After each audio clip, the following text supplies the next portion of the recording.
coming out on this rather wet night, but welcome to another Diversity and Social Justice Project event.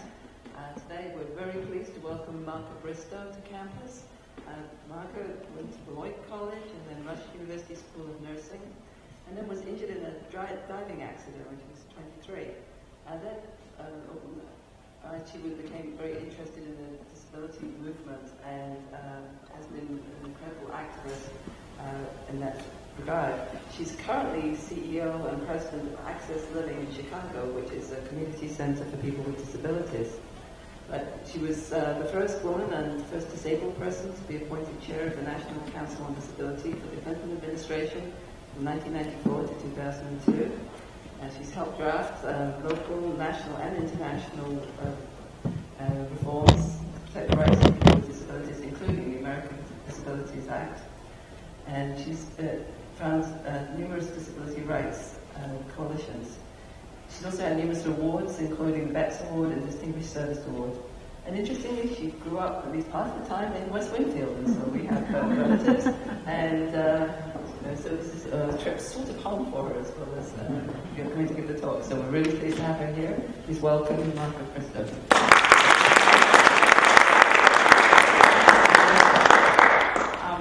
This is really an extra treat for me to be back home in my hometown area. I'm very happy to have my sister Gail and my wonderful daughter Madeline here with us today. So many memories being back in this part of the world, but most of those memories were prior to my work in the area of disability. I don't see Janet Turvey in the room. Oh, there she is. Janet, I'd like to thank you very much for inviting me here to be part of this series that you've been working on. I understand that this series has been focused around the issue of health. And when Janet first asked me to do this, I said, well, I'd be happy to come, but you know I won't speak at all about health, not in a direct way. And she said, well, I think we'd love to have you anyway. And I'll say more about that as my remarks go forward. I want to do a little storytelling here tonight. I'm probably going to deviate from the remarks that I've organized some. And before I do, I'd like to get to know you just a little bit. How many of you here are students? Okay, how many are former students? How many are on faculty or otherwise with the administration? And how many folks are here just because you're interested in the subject and don't fit any of the above categories? Okay. One last thought. How many of you either are personally affected by disability or have someone in your family or very close circle of friends that are people with disabilities? Could you raise your hands? Okay, I want you to look around the room. Keep your hands up. I want you to look around the room. Almost everybody in this room raised their hands, and that never fails. And it's one of the most important messages that the disability community has to share with you, that we are not they. We are not separate from the communities that we are part of. For most of our lives and for most of history, in America and around the world, we have been treated as if we were a segregated, insular minority. In fact, those are the words that Congress used explicitly when we worked on the Americans with Disabilities Act. In reality, we are your sisters, your brothers, your parents, your grandmothers, your son-in-laws, your teachers, your doctors, your nurses, your lawyers. But society has still a long way to go to embrace us as a part of the community. And that really begins my journey. I'm going to talk to you a little bit about my own story, not because it's unique, although many people would like to say that about me and others with disabilities, that we're somehow brave and courageous and unique. Our message is that our stories are much more common than unique. So while I'll share mine, because it's the one I know best, I could be telling you the story of any number of hundreds and hundreds of my friends who are disabled. And that's an important part of the underlying message. I broke my neck in a diving accident in 1977 on a walk with my girlfriend's dog, Chauncey. Chauncey knocked my shoes into the lake, and I had just returned from a 4-week trip to Jamaica, and those shoes had become attached to me. I had a lot of good memories with those shoes, and I decided I wanted them back. So I did what all mothers tell their kids never to do. I dived into water that I'd never been in before and discovered suddenly that the lake at that point, Lake Michigan, was under 2 feet deep. I broke my neck at the cervical 7th and 8th level, and fast forward a little, I went through the whole rehabilitation process, world-class rehab in the Rehabilitation Institute of Chicago. During that period, you become somewhat the center of attention and are buoyed by all the people who rally around you to support you. Afterwards, however, life became quite different. When I went home to my new apartment, my former apartment had 7 stairs. All of my belongings had been packed up and put into storage, never for me to see many of those items again. When I got home to an apartment that I couldn't really afford, with a roommate I didn't know, having lost the job that I trained for, I was a registered nurse, unable to use public transportation. At that time, I didn't drive a car. My world went from being literally the world. I had spent a year as an exchange student in the Philippines out of the West Winfield Rotary, so literally the world, to less than 1 block. I can remember like it was yesterday going to the grocery store the first time, trying to get food for my friends who were coming over for dinner. And I pushed to the grocery store, which was just a short block and a quarter away. And right before the door to the store, there was an alley with a curb. And I said, I'm not going to give up. And I pushed all the way around the block to the other side, only to be met by another alley with a curb. I couldn't get to the grocery store without going in the street. Those were discouraging years, although my family and probably anyone else that knew me wouldn't have known it, because what you do during that time is bury it. You put on a smile for the world because you want to be successful. You want to go right back into life the way it was before. The problem is it wasn't the way it was before. And while the physical barriers were significant, the social barriers were even more so. People who, I remember I was 23, I would go out to nightclubs, looking at the young women in the back of the room, probably a little bit older than you are, but I would go out to clubs that I'd gone to just 2 months before, and the very same gentlemen that were in the club would look through me like I weren't even there. In many respects, being disabled in the 1970s felt like you were invisible. And that process I would not have gotten through were it not have been for my family and my very dear friends. And a head of a nursing department who called me up one day out of the blue and said, how do you like to come back to work? She was my guardian angel. I always felt there was no reason for her to do this. They had already terminated me. I'd only worked there for 6 weeks. They didn't know me that well. But this woman had heard my story and thought, gosh, there's something I can do here. So she did what the Americans with Disabilities Act, some 20 years later, would have you do. Job sharing. She took 3 jobs apart, taking the tasks that I couldn't do out and putting the tasks of other job descriptions into a job that I could do, making 3 nurses a whole lot happier. I got a lot of the sedentary tasks that they didn't enjoy doing. They got a lot of the physical tasks that I couldn't do. So I went back to work, and I learned how to drive a car because I couldn't use public transportation to get to work. And shortly after being in this job for a while, I started to get really bored. I had embarked upon nursing in order to become a midwife. And what I was doing now was working in a family planning health clinic, and there's just so many times you can talk to people about birth control pills and the side effects before you start to glaze over yourself. One day when I was bored, I pulled all of my patients' charts into one room and started to read them. Correction, I pulled all of my disabled female charts into my room and started to read those charts. Now, to start with, I'm not sure why I had kept track of those disabled women. They weren't being sent to me because I was disabled. They were being sent to me in theory for the service that I had to provide.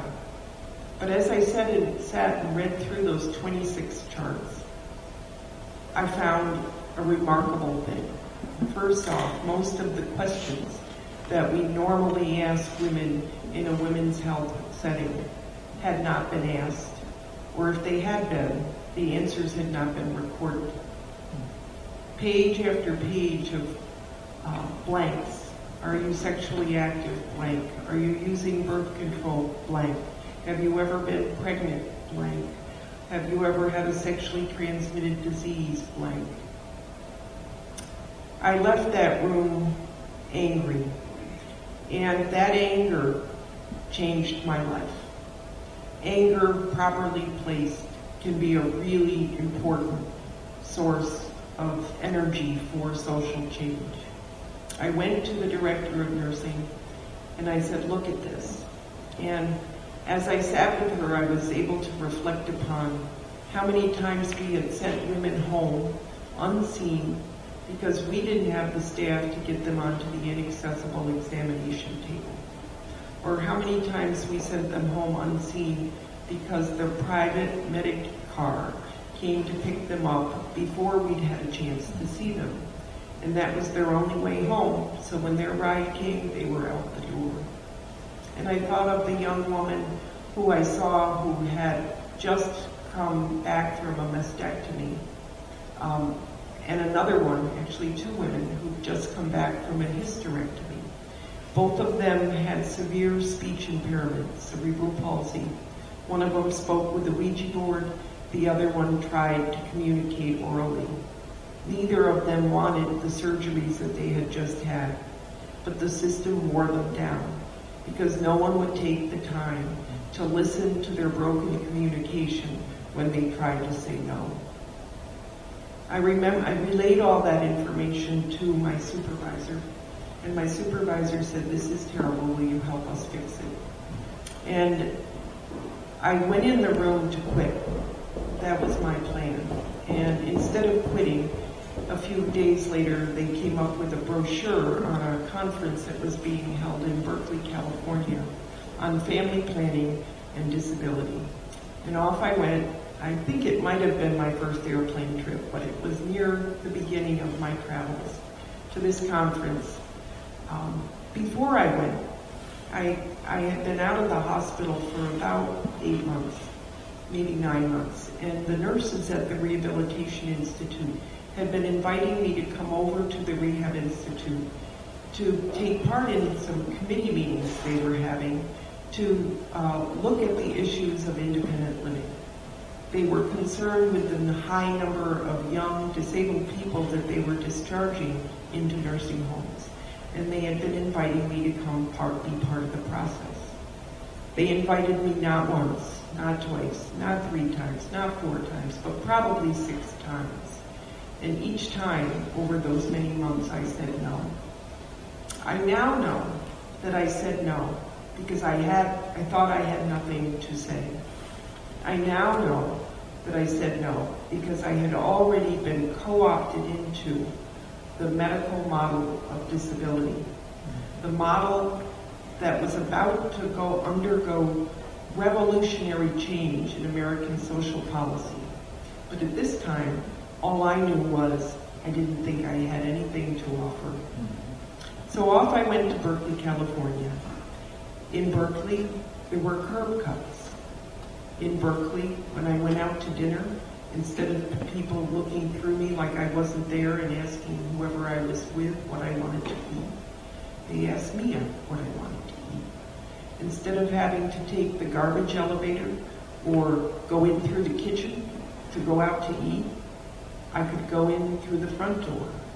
Instead of not being able to go to the bathroom and having to plan every trip I took according to whether or not there might be a bathroom there were bathrooms that I could use. And most significantly, on the faculty of the program, leading the faculty of the program, was a friend that Esther knows, a woman by the name of Simi Linton. Simi was an activist who was working in Berkeley on women and disabilities issues, particularly around issues of sexuality. Simi and I stayed up till 4 in the morning that night. She opened my heart. She opened my heart to what people with disabilities can do with the injustice that we have felt. And as I flew back that day, I remember like it was yesterday, that curb that kept me away from the grocery store seemed surmountable. After all it would take would be somebody to go out and crack it up a little. The apartment that I couldn't get into seemed wrong to me. There should have been more accessible homes. The buses in Chicago that had no lifts rang out to me to make them accessible. It was a slow process for me, but when I returned, the nurses from the Rehab Institute asked me one more time if I'd come to their meeting, and that time I went. They were in the midst of developing what was going to be a transitional living facility for people with disabilities. And I went, and I sat in the back of the room, scared out of my pants, with all these doctors and nurses and psychologists and agency heads and a couple disabled people, and I timidly raised my hand and said, I wouldn't want to live there. Well, you could have heard a pin drop. They've been working on this for over a year. And who is this young person that's come in here and said, threw the monkey wrench in their works? But to their credit, they asked the all-important question, why?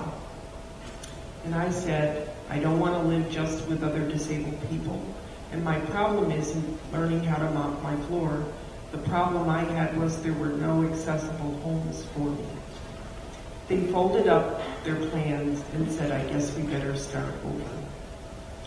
The starting over introduced us to this budding independent living movement through the people who became my heroes, Judy Heumann, Lex Frieden, Ed Roberts, and others in the disability rights movement who had been very quietly, and sometimes not so quietly, beginning the social justice movement for people with disabilities.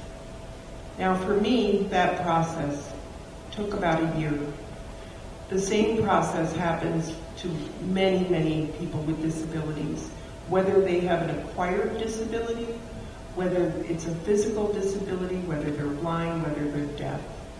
There comes a point where the feeling of aloneness meets up with the feeling of possibility given to you by other people with disabilities who see the world and their place in it in a different way. The gift that Simi and Ed and Judy and others gave me was the gift to redefine disability, to throw out the old definition that didn't work, that didn't fit.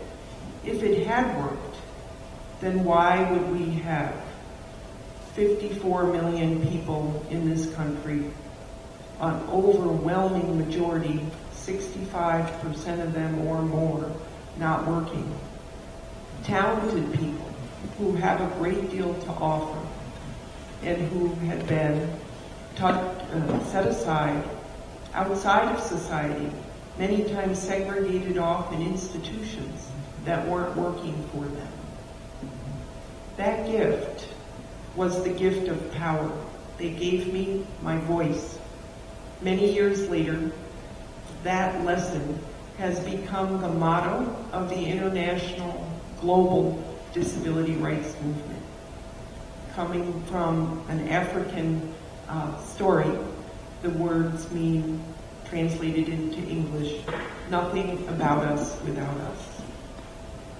Those words are what guide the new model of disability, the medical model, which was based upon a physicality wherein if there's something wrong with your body, a doctor, a therapist, a psychiatrist, or someone is there to fix you.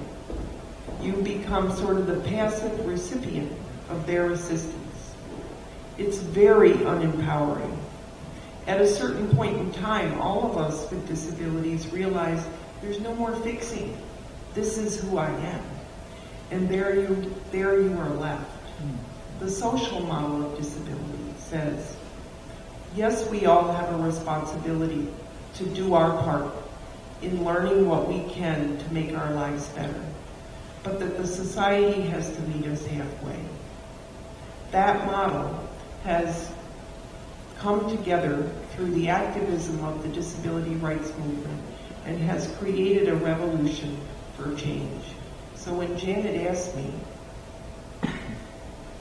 if I would come to your series on health, now you understand why I said I'm not going to talk about health. There are many issues in the healthcare field that have enormous bearing on people with disabilities. So this is not a situation where we throw out the baby with the bathwater. Of course we need doctors and therapists like anyone else. The point that we're trying to say is we do not want to be defined by our disabilities. And to the extent that we are defined by our disabilities, we get to do the defining. The story that I shared happened many times over in the early 1980s and the late 1970s. This movement started in different pockets around the United States and started to spread by word of mouth and then through a little bit of governmental funding that was put into the pot to create organizations like Access Living. Our organizations provided an infrastructure that would serve as the vehicle for most of the major social policy reforms that have come since that time. The important thing to note is that disabled people were, for the first time in history, leading change that affected our life. Many people will look at the Americans with Disabilities Act as the culmination of this movement. We in the community look at it as just the tip of the iceberg, just the beginning. To be around during that period was exhilarating. It was so much fun to take our stories to Congress, to walk and roll the hills of the halls of Congress, and to watch our stories change the way individual congresspersons perceived us. The effort was led by a father with a disability, Senator Lowell Weicker, and by a congressman himself disabled, Congressman Tony Coelho, who had epilepsy. Parenthetically, Tony had been told by the church he had wanted to go into the seminary to be a priest. He was enrolled. He showed up. They discovered he had epilepsy. They called him into an office and said, "I'm sorry, you're going to have to leave." And he said, "Why? My grades are great. What's wrong?" And they said, "In our church, people with epilepsy are perceived as having been possessed by the devil.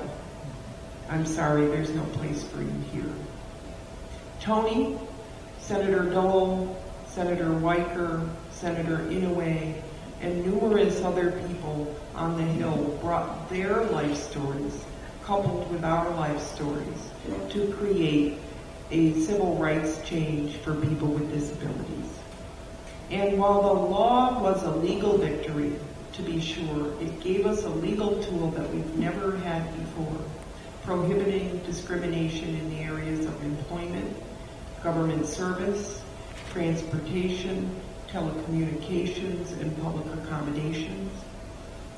It was also a moral victory.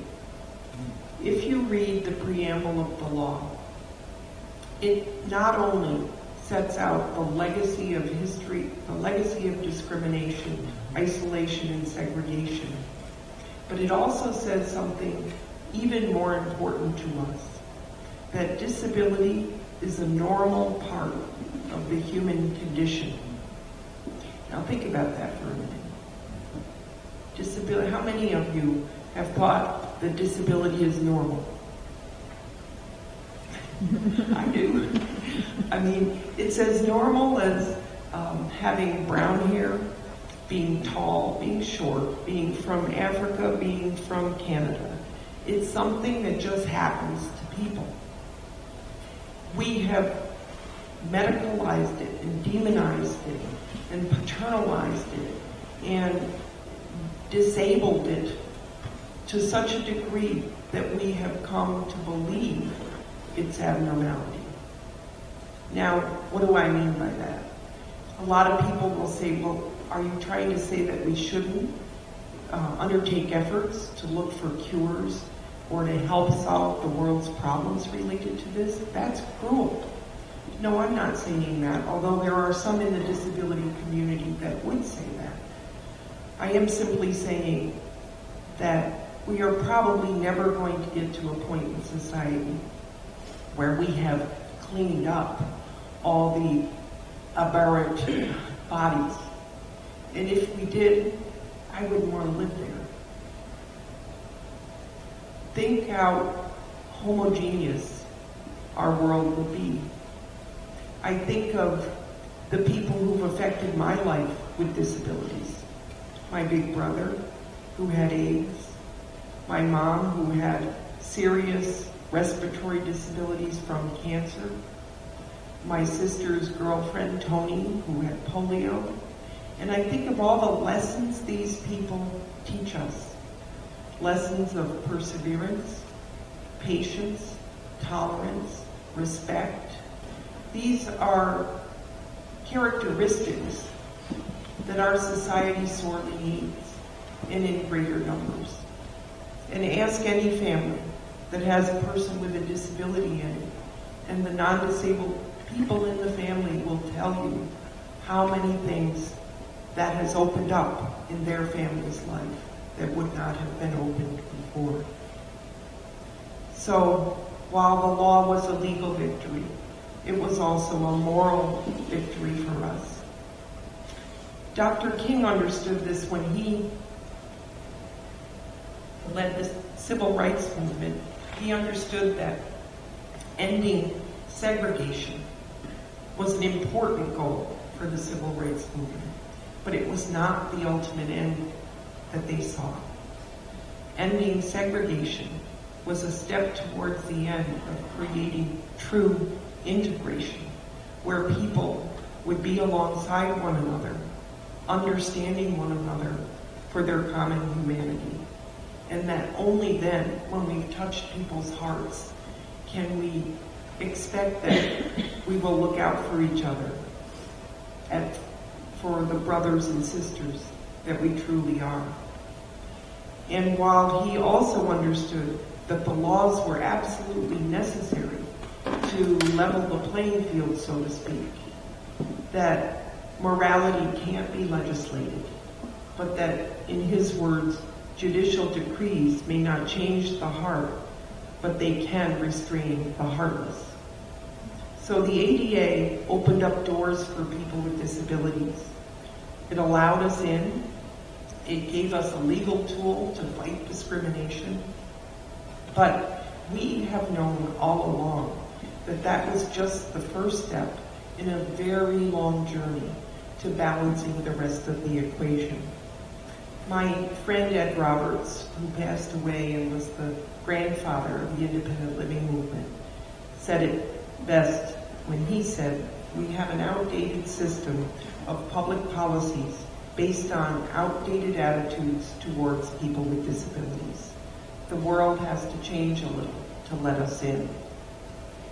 only when that world has changed, when I am riding the bus alongside you, when I am in church along with your children, do we have a chance to truly get to know each other? And do I have a chance to fare equally when I'm sitting in the interview room looking for a job? So, in the years since the law was passed in 1990, how are we doing? Well, on the surface, on some of the really big things, we've made enormous and revolutionary changes. Rarely do I have to go in through the garbage elevator anymore. And I'm not joking when I say that. I went to the Chicago Planetarium once back in about 1978, and you had to ride up the freight elevator. And that day I rode up the freight elevator not only with the trash cans, but a big old rat. And my daughter, Maddie, can tell you how much I hate rats. That was a horrible experience. Sidewalks are accessible where they weren't before. Signage is more accessible for people who are low vision. Elevators talk to us. Transportation systems around the country are opening up like never before. Paratransit programs exist, although they're under the budget gun right now. In Chicago, for example, our organization brought the lawsuit against the Chicago Transit Authority that resulted in the CTA being required before the ADA, under state law, to put lifts on the buses. And many will say that it was our work in Chicago that caused Congress to add an all lift on all new bus requirement in the federal law. Now in Chicago, 100% of our buses are lift equipped, and 70% of our subway system is. In other areas, recreational options have expanded, travel opportunities have widened. We used to joke, and it really wasn't a joke, that if I was at O'Hare Airport and saw a person at the end of the hall in a wheelchair, by the time we got close to each other, we would know each other. Because in those years, very few people were flying. Now, we have the other end of the spectrum. You have to wait and wait and wait because there's so many of us flying. They need to do a better job of staffing it. Movies are now more accessible. Deaf people have opportunities to go to the movies in ways they've never had before. Museums, some of them have tactile displays for people who are blind. There's quite a bit of stuff that's going on. And of course, the disability community and our networks are quite a bit stronger. When we passed the ADA, we didn't have a legal network for people with disabilities. One organization, the Disability Rights Education Defense Fund, was pretty much it. Now, all 50 states have protection and advocacy systems which are set up to provide legal services across a wide array of disabilities for people with disabilities. And we've seen reasonable but still insufficient enforcement of the Americans with Disabilities Act. However, in other areas, we still have a long, long way to go. And getting there, I'm convinced we cannot do without your help. The beginning of this task was ours. The rest of the work is all of ours. We need you to go the rest of the mile. I'm just going to give you a few examples, 3 to be sure. Employment, the institutionalization of people with disabilities, and ethics and disability. In these 3 areas, we are still a long way away from the promise of the ADA. First, when we started the work to pass the Americans with Disabilities Act, there were 37 million Americans with disabilities in 1986. By the time the law passed in 1990, that number had risen to 49 million Americans with disabilities, 66% of whom were not working, 2/3 of whom wanted to work. We were the least well-educated segment of our community, and by every measure, the most impoverished segment of our community, costing the government, back in George Bush 1 years, $200 billion a year in dependency-oriented programs. Programs like Social Security disability. Fast forward to the current day, 54 million Americans are disabled, 600 million around the world. Please note, the numbers are going up. The prevalence of disability in the employment, the prevalence of disability is increasing, but the employment success rate of people with disabilities has actually dropped 2 full percentage points since the ADA was passed. At the same time that the employment rate of our non-disabled counterparts has improved 2 full percentage points, meaning the gap between those of us with and without disabilities in the employment sphere has only gotten worse. Many people blame the Americans with Disabilities Act. They say, see, it's not working. Those of us in the disability community knew all along that the ADA was just one part of what was necessary for employment statistics to turn around. First, we needed to have a leveling of the playing field. But please know that the ADA is not, never has been, and never will be an affirmative action law. Not one disabled person is required to be hired under the ADA. And many of us would argue that that's one of the most major deficiencies in public policy for disabled people. Our work started at about the same time that affirmative action for race and gender was going downhill. And affirmative action became sort of an ugly word in human resource circles. So the likelihood of the disability community coming forward with new affirmative action legislation right now is pretty slim, but much needed nonetheless. Secondly, the law itself requires the person to be defined as disabled before you can ever get in the courts to testing whether or not there has been discrimination. And unlike other laws where all one has to be is a member of a protected class affected by discrimination, there's no test to prove you're black. There's no test to prove you're female. We have to first prove our disability status. And the courts have been having a heyday in narrowing the definition of disability. For example, Tony Quello, my friend, who I mentioned earlier had epilepsy, is no longer covered under the Americans with Disabilities Act after a Supreme Court decision called Sutton came down. Sutton found that people who use mitigating measures such as medicine to mitigate the impairing effects of their disability, once their medication is taken, if their seizures, for example, have been remedied, then they're no longer disabled under the definition of the law. Well, I was with Tony Quello the day that decision came down from the courts. And Tony was the first person to say, of course I intended this law to cover me. I wouldn't have written it not to cover me. He, along with a bipartisan group of legislators, wrote an amicus brief to the courts, the Supreme Court, indicating that they intended people with mitigating measures to be covered. In fact, President Bush, #1 himself, filed an amicus brief before the Supreme Court. And what did the Supreme Court do with all this? Threw it in the trash and found in their actual writing that had Congress intended people with mitigating measures to be included, then the numbers cited, 43 million, would have been much greater. They did that in the face of the formal findings of the Congress and the President who signed the law. So, enough on that.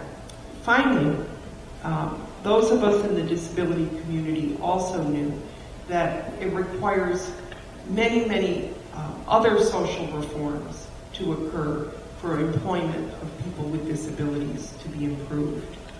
Most notably, our system that defines you as disabled in order to get Social Security benefits, and then turns around, and if you went to apply for a job, and says, you've just told Social Security you're disabled, and therefore, and that you're unable to work, therefore we don't have to hire you because you just told Social Security you're unable to work. You see the circular rationing there. It's insane. We must do things in our public policies to push the values of the Americans with Disabilities Act into the rest of public policy. And that is so much harder than passing this law. The values of the ADA were inclusion, independence, and empowerment, as opposed to the old model, which were exclusion, dependence, and paternalism. So sit down with the Social Security Administration or Health and Human Services and start talking to them about how we reform their public systems to bring these values in, and you get a whole different reaction. For example, when people with disabilities who are on Social Security want to go back to work, they risk losing all their benefits. They might be willing to give up their little bitty paycheck from Social Security, but along with that itty bitty paycheck comes health care coverage. The pre-existing condition exclusions in the healthcare industry make it impossible for them to pick up healthcare coverage when they go into our work-based system for getting healthcare insurance. A complete catch-22. And while we have made some progress in allowing the states now to choose to give Medicare and Medicaid to people when they go back to work, most states have such a cap on how much you can earn that it still traps people into poverty. It's still an unfair system. We must make work pay for people with disabilities. Otherwise, why would they, why should they choose it? I profess to you that you wouldn't. If you could come out economically more advantageous by not working and having health care, what sane person would work? So these are the dilemmas that we have to work on. A second whole area where we have a long way to go is in the area of deinstitutionalization. When we started after the Americans with Disabilities Act to tackle this issue, our national disability rights organization, ADAPT, made this their #1 priority. 80% of our long-term care dollars that support people with disabilities support them in institutions. Only 20% of our Medicaid dollar supports people with home and community-based services. In 1999, the Supreme Court ruled in a case called Olmstead that institutionalizing people who don't need to be in an institution, who don't want to, and whose doctors say that they're capable of living more independently, is an act of discrimination. And the states were directed by the courts to move ahead in creating plans to get people out who didn't need to be in. Not a single state has accomplished that goal, although many are making progress. However, you have states like mine that are going in the opposite direction. When this decision came down in 1999, Illinois was 47th out of 50. Now we're 49th. So while other states are moving in the right direction, my state is moving in the wrong direction. And you might say, why? This is where economics hit. This is where Dr. King would be crying with us, because we're seeing two movements fight with one another, with disabled people at the crosshairs. And by what do I mean? The labor movement has perceived institutions as one of their last saved bastions for jobs. If we get out, they lose jobs, or so they think. As long as we're in institution, it assures the livelihood of the union members. And in spite of active outreach on the part of the national disability community, the major labor union working in this area has refused to budge. They have fought us every step of the way. Disabled people are perceived as property, and that is simply wrong. Secondly, the institutions themselves have been the second opponent of our efforts. Nursing homes give enormous amounts of money into politicians' campaign funds and try to get those same politicians to move against nursing homes, and watch how far you get. None of us expected these battles when we embarked upon this. But then I would say that when the students who entered school in the Brown versus Board of Education case embarked on their journey to desegregate the schools, probably none of them expected their journey to be as long as ours was. We have, and the final area where we have such a long way to go is in the broader issue of valuing people with disabilities for who we are, and we're seeing this playing out extensively in many of the current ethical debates of the day. I'll mention three briefly. First, a few years ago, Princeton hired this world-renowned ethicist by the name of Peter Singer. I see some of you know who I'm speaking about. For those of you who don't, Peter Singer is a well-known ethicist for his views on utilitarian ethics.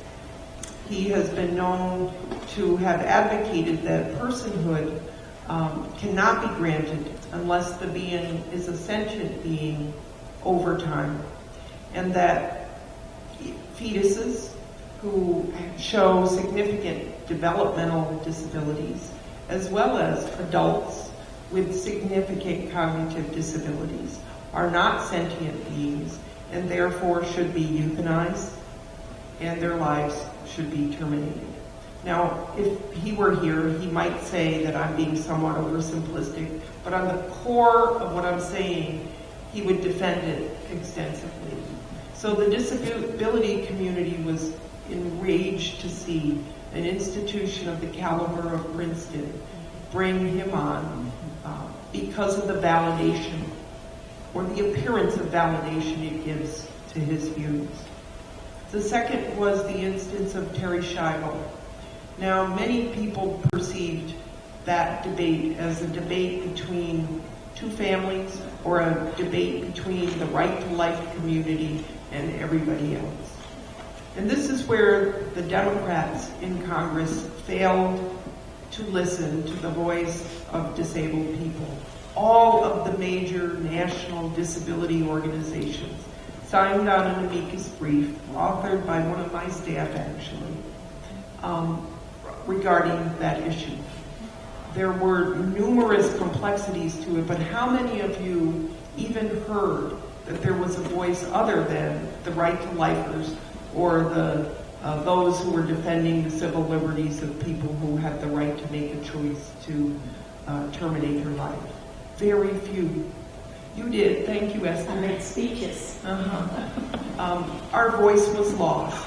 And it was a challenge for us because many with disabilities did not want to be seen as part of the right to life movement for a whole bunch of reasons. This is a complex set of issues, and therefore the politics of how to play that, I think we failed in getting our voice out in a loud enough way. And more recently, how many of you have heard about the case of Ashley X? Okay, let me tell you a little about Ashley. A 9-year-old girl who was born with very significant developmental disabilities. She was nonverbal, non-communicative, and could not move. She could smile. She could, cuddle with her parents, but she could not move. And her parents, allegedly trying to think of what was best for her, which equated to what was best for them, decided to shrink her, essentially gave her high doses of hormone therapy to keep her from growing, removed her uterus and her ovaries, and, if that weren't enough, removed her breast buds so that she would never develop beyond prepubescence. We would probably have never heard of this case had it not been for a parent's blog that was caught by some activists in Ireland somehow, who started blogging about it on some of the disability blogs that made it to the disability community in the United States. And a small number of young women with disabilities, not the big leaders in the movement, started to launch a campaign to bring public attention to this. Had protests at the Chicago American Medical Association because this was published in the AMA's journal. To date, that case stands there. Ashley had the surgery quite a while ago, and numerous parents have been contacting the doctors at the institution to find out more about how they can do the same. What about Ashley? What about the right to her own personhood? I am happy to say in that case that the Protection and Advocacy Agency filed a lawsuit in the state of Washington and prevailed. They were found to have violated the child's rights. She was under 18, and this was supposed to have gone through an external review. No external review occurred. All of these issues tell me that the real work of the disability rights movement still lies deep down in the quiet parts of people's hearts, in the dining room tables, in the elementary school classrooms, in the walks of everyday life where people still don't understand us. These issues are only going to get worse before they get better because, and this is where I get my hope, I'm not a cynic and I'm not despondent about this. I'm not because I know that as the baby boomers age into their disabilities, the numbers are with us. I know as science and technology allow more infants to be born at younger ages, acquiring developmental delays, that more children with disabilities will continue to be part of the landscape of our society. I know that our environmental hazards continue to contribute greater numbers of people with autism and other disabilities that we've never understood the etiology of before. And while others might look at that and say, that's not a good thing, I look at that as nature taking its course and righting what's wrong with our society. When there are more and more voices who feel more and more the way those of us in the disability community do, then this will no longer be an issue of somebody else's child. We'll look at Ashley and think that she's all of our child because she will have touched your sister or your mother or someone else in your life. Frederick Douglass taught us many years ago that power concedes nothing without demand. It never has, and it never will. And it's not whether these kind of forces exist, it's what as we as a society will do in the face of these forces. And I think that this is the challenge that the ADA and the disability community has given to all of us. And make no mistake about it, it's going to take all of us to make this kind of change. Finally, our war in Iraq has created yet new challenges for all of us. Not a day goes by where another soldier doesn't return here with a disability. Disabilities the likes we've never heard of before. Soldiers whose armor has protected everything but their head, and who are getting immense closed head injuries from the force of the bombs, unlike any closed head injuries we've ever seen before, and shaking their bodies in such ways that we're seeing things like people's tongue being ripped out. We've never seen these things before. Those people are all of our responsibility. When we set about this war, our organization was one organization that formally voted to oppose the war because of the intersection of war and disability. Others, I think, will join us. I am hopeful because I know that the disability rights movement is like the genie that's out of the bottle. You can't put us back in the bottle. We're out. I mentioned earlier 600 million disabled people around the world. This little rinky-dink army of ragtag disabled people who can't see, can't hear, can't walk, can't think, can't talk, got the Americans with Disabilities Act passed. Now, that same ragtag little army, except add Armenian, South African, Indian, Pakistani, French, Canadian, New Zealand, have all come together and passed the United Nations Convention on the Rights of People with Disabilities. The genie is out of the bottle all around the world.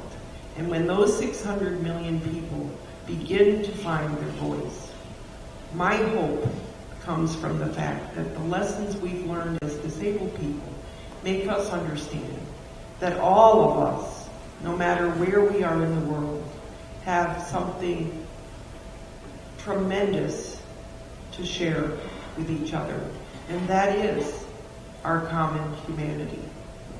When I worked with the Clinton administration on one of our UN summits, I watched countries battling over words in different UN documents, words that no one could come up with agreement upon.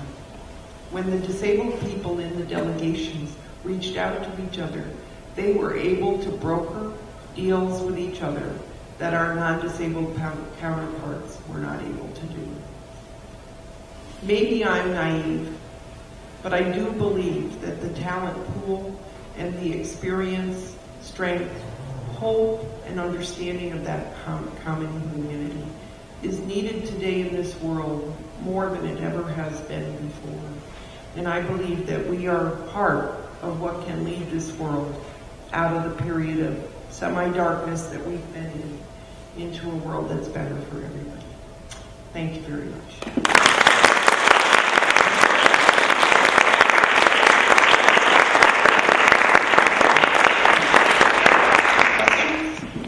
First, I want to thank you for an absolutely transformative presentation, transforming in the sense that we see people in a radically different way than we've seen before, as with the feminist movement with women, in terms of African Americans and so forth. But there are four things that I'd like to go back to that you said before that I think I don't want to let slip away with the later, very profound discussion. One, you spoke about two things that I think are so important. You spoke about voice, and you used the word empowerment, I used the word agency.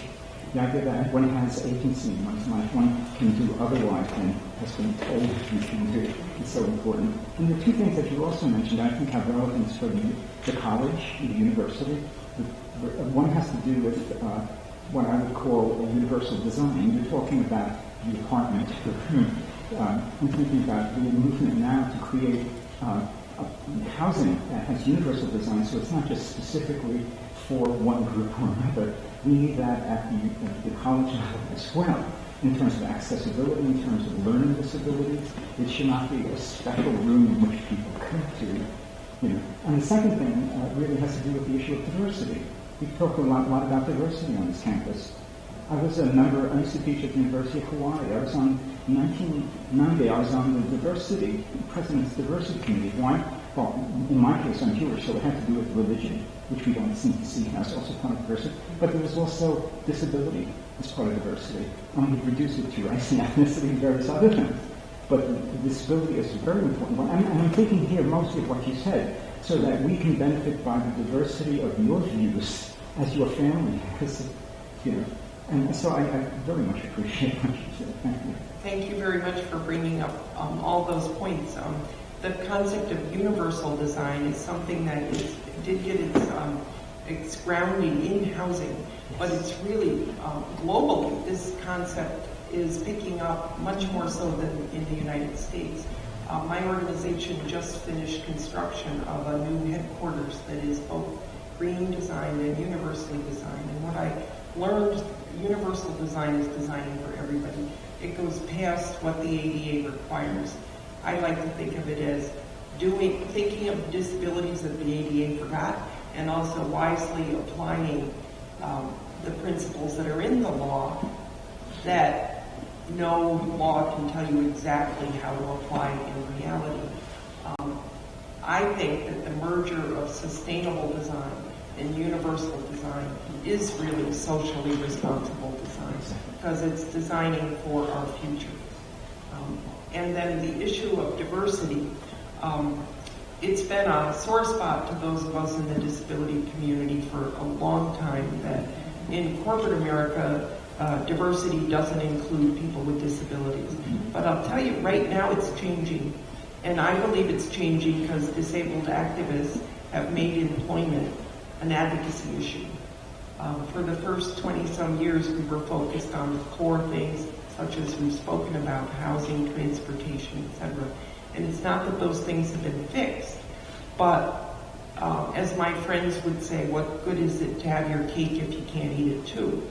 So in other words, we can now go to the movies, but if you can't afford to go to the movies, then what did we do all this for? So employment has become an advocacy issue of it. And I think corporate America is beginning to respond to the fact that we're all pounding out their door saying, what are you doing for us? Likewise, in universities, before we had a little dinner before my presentation tonight, and I was asking, is there a disabled student association? And I heard there wasn't right now. Is there a faculty group that's set up to look at universal design, campus planning, ADA compliance related issues? And I think there might have been in the past, but there isn't right now. That's my challenge to you all. For you to be a socially responsible institution, you need to be responding to the change in demographics that's coming in. And while I didn't mention this too much in my speech, education is where it's at, even more for kids with disabilities. We're in a service and information technology environment. Without a good education, disabled kids don't stand a chance out in the world. And you all have the ability to make that difference for them, but not if you don't start in your own home first. Any other comments or questions? Yes. I was just going to say that some years ago, some of us, one campus organization, paid for an accessibility study of this campus, which does still exist. And at that time, there were 2 accessible buildings on this campus. This one and Commons Dining Hall. Now, the science building has been added to that list of buildings. And some dormitories have been modified, but the modifications to the dorms are generally segregated modifications, so that there are rooms for disabled students, but it's not universal design. It's a segregated kind of housing, which is totally unacceptable. Also, some of us have suggested for years, not even a committee. I'd settle for one person with ADA expertise who served on every building planning committee. There should be one person who's been sent someplace to be trained, who serves on every building committee. There is no such person. They call me, and I'm not trained. I mean, I go to meetings and stuff, but I suggested it. Louise Peckingham was the ADA accessibility officer, and she had a part-time position, and I was on the committee with her, and I was part of that plan of study and everything. And then something happened to that position. And it just went and away. it got absorbed into the dean of students' office and got put into the multicultural, whatever, But I think we do need to still have. We need to separate, and we need somebody, every campus needs somebody whose job is understanding the particulars of planning, building, etc., as well as what Alan does, which is accommodating students. And I think Alan should rip off his shirt and show you the S on his chest. No, but I mean, you need a person to work with the students. And also, my students in the past have done studies of how the college markets itself. And this college markets itself is so unfriendly to a person with a disability that, what do we get, like 6 people or something over 20 years or something? People don't come here. If you make yourself unattractive, if you don't say, we would welcome you, you're not going to get those students. You have to change your attitude. And I think a lot of the administration feels that, well, we have terrible weather, so we can't have students who use wheelchairs. Well, I'm sorry, they go to Minnesota schools. Right? That's right. I'm also, I don't know that any of the students that are here are disabled students, and I'm not going to ask you to self-disclose, but I would also put this out as a challenge to the student body. In those universities or colleges where I've seen change, a lot of it's come from students. It's come from students pushing the administration, and remember how timid I felt in my story. If you feel timid, that's normal, but there's other people out there that can help you with that process. And the combination of faculty enlightenment, engagement, students who want to make a difference can get the attention of administration and the board. But I will also say that at the senior level, when change works best, it's when you've got the combination of the, whatever is the line staff or the line people, as well as the leadership. And I know in one institution that my alma mater, a disabled student reached out to me, and I helped her behind the scenes as a graduate from that university, and she did everything to get organized, but she had some mentoring from those of us outside of the circle to help her know how to do it and connect her with other students on other campuses. So there's a lot of different ways it can be approached. In that case, she went to the board and asked them why their strategic plan didn't have anything on disability. And the board then called me. They didn't know she and I were talking. The board then called me and said, could you help us? And so we were able then to recommend a competent architectural firm that would work at that level. Hamilton students, I don't know if the students here notice, there are many students with disabilities, but they are invisible, right? That is to say, which is a very big difference. Many students, not all certainly, but many students on this campus choose to pass. They choose not to disclose their disability. They don't even take the accommodations that they are entitled to because they, for whatever reason, feel that they, I suppose, would be singled out, would be victims of prejudice if they disclose their disability to Alan and then disclosing it to the teachers in the classrooms, etc. So there are students who are, this is medieval. I'm sorry, this is so far back in time, but there are still students who do that here, I think. Right now, students who do not disclose even having disabilities. And note that we pushed, when we wrote the ADA, for example, to make sure that people had confidentiality if they chose it. It is something each person should choose. I feel, personally, that when you can embrace yourself as a disabled person, you get power from it. It's an act of self-love that can carry you forward, and that you don't have to have shame or hide. On the other hand, discrimination can be bad. And so there's a legitimate basis for some people holding back, if they can hold back, because they know what kind of impact it can have on them in the wrong hands. Well, I'd say that the issue of accessibility has to extend further into actually pedagogy. There's a book that just came out about foreign language teaching at college level and disabilities, and I think that what exists in pre-university level, meaning that, for instance, in this state, anyone who wants to be a teacher, doesn't matter if you want to teach math or Chinese, which I'm working on, you have to take courses in special ed. And this doesn't exist at the college level. In other words, how many faculty know how to create accommodations in the classroom other than time issues? How many of them know about assistive technologies that they can be employing with students, once again, using universal design so that it's, they can accommodate the group as a whole and those particular students that need it. So in other words, even very frankly, even getting into the building is only the beginning. Can you get into the classroom and benefit from being in the classroom in terms of instructional issues? So I say, with all due respect, I think a lot of faculty have a long way to go because it means training, it means a lot of reading and workshops and all sorts of things to be able to sort of think about their universal design points of view, taking their subject and thinking about universal design. Just leave it at that. That certainly Really is good point. a goal for college of the year. I'm interested in, you described the previous era when disabilities seem to be medicalized and the medical model prevailed, and there's been a shift toward a more social model that's more empowering for people with disabilities.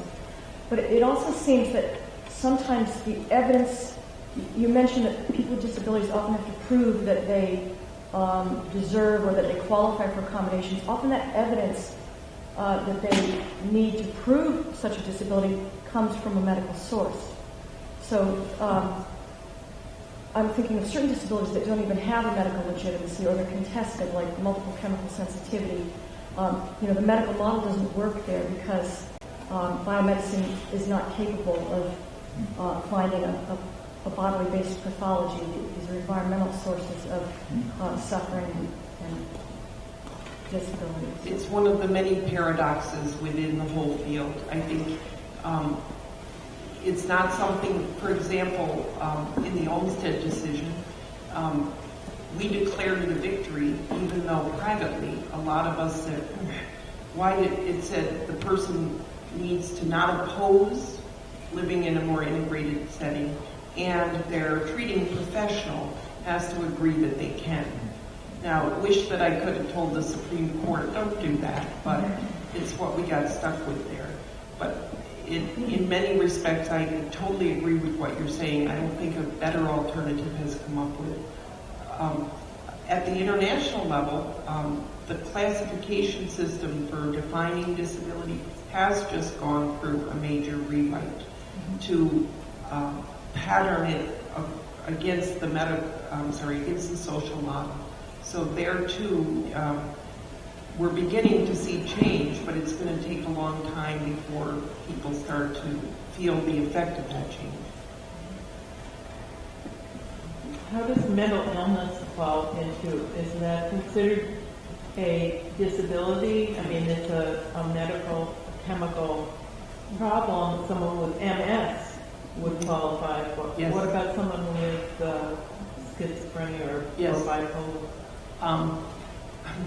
Those of us with disabilities basically don't spend a lot of time on the definitional issue.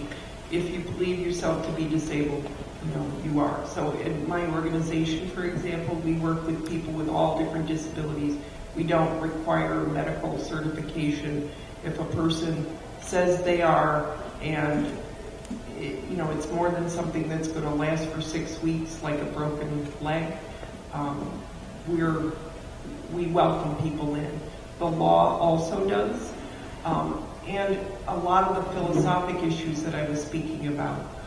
If you speak to people with psychiatric disabilities, for example, they say the very same things we have said, that their lives have been, the stigma and the things that they've not been able to do brought about by the paternalistic systems of care are just the same limitations on them, and then some.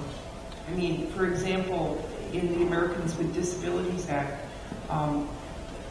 There are certain rights that we all have that people with psychiatric disabilities lose when they've been deemed incompetent by the state. So, for example, in many states right now, a team of sort of doctor cops can kind of come into your house, and if you're not taking your meds, force you in your own home to take your meds. Now, that sounds kind of crazy, but it's becoming the law of the land by one state after another.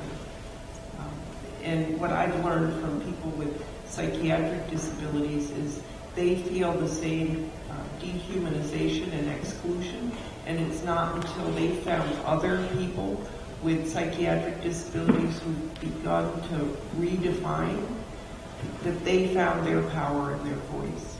I know this flies in the face of a lot of what we hear from the medical industry, but one of my dearest friends, she's no longer alive, but she sat on the National Council on Disability with me. We shared a panel one day on for kids, and we were talking about our experience with disability. And Ray got up, and I hadn't heard her whole story. I knew she had a psychiatric disability, and that, I took her on face value. And she told me the story of being in an institution for 12 years, nonverbal. She said nothing for 12 years as they filled her with meds. And then one day she said no. And hence began her recovery. If I had told you more about Ed Roberts, for example, who started the independent living movement, he wanted to go to college, and they said, you're going to have to live in the infirmary. And Ed said, I don't think so. And he did end up living there for a while, but no is often the start of the kind of change. And Ray created a national organization that has really begun to bring the same principles into psychiatric circles as the disability rights movement has brought more generically. In fact, the new UN convention has some very progressive language that would cause the United States public policy on psychiatric disability to have to reform. Anybody else? Yes. I sort of have a solid background, but in terms of, I guess, from the standpoint of everything, being in first class of certified aging and play specialist back several years ago, and I probably ran across you 10 years, 15 years ago, I don't know, because I used to go to the Boston School of Architects back in the late 80s when we were talking about what's now the ADA. But also having competed against people at the Olympic level in sports, and knowing that I just didn't quite have that mental spark that made you that little bit extra. So basically it comes down to economics in a way. I can build anything, to accommodate anything as a certified manufacturing engineer, as a certified graduate remodeler, putting engineering together with what you can do practically. I can build any kind of house, it doesn't matter. Just depends again on economics. How much money as a country can we afford to spend, and knowing very well that, the mind, I don't have the mind to allow me to compete at an Olympic level. But yet I still trained with those people. My coaches were still Olympic coaches. But knowing I just didn't quite have that. So does that mean that I'm disabled? Well, on the standpoint of yes, I can't compete at that level because I didn't have that mental extra that you need to do that. But when you say you can't tell when somebody's disabled mentally, where on the scale is it? You could keep spending money, but you've got genetics and DNA and CAT scans and MRIs, which can see a lot more.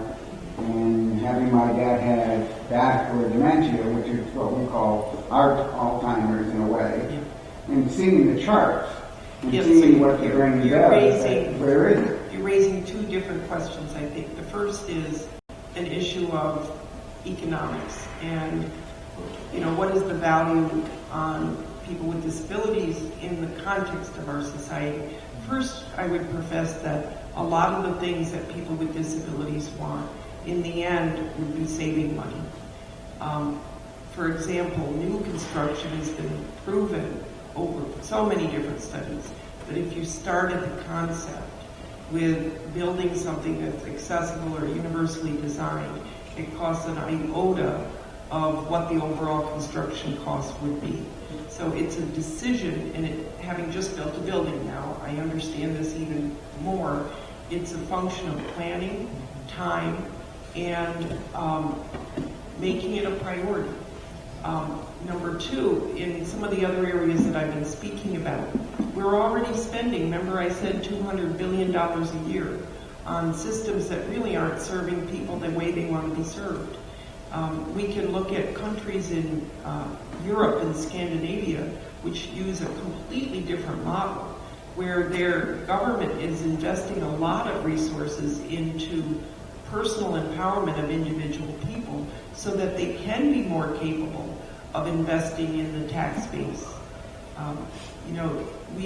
There's a lot of models out there that work and that have proven that whatever investment you make at the front end comes back many, many times more. So I don't mean to diminish what you're saying, but and in fact, a lot of the times it's the argument that is used against us, and we have to become more and more savvy with numbers to win the arguments. Years back when the CTA was arguing with us about putting lifts on buses, instead, because they built a paratransit system to avoid having to put the outlay onto the lifts. And we kept saying, you're crazy, because we knew what they didn't know. We knew that build it and they'll come. We knew how much they suppressed the demand, that once they created this special system, they'd never be able to maintain it. And guess what? That's exactly what's happened. They created a dependency on the part of a lot of disabled people for a special system, which if they first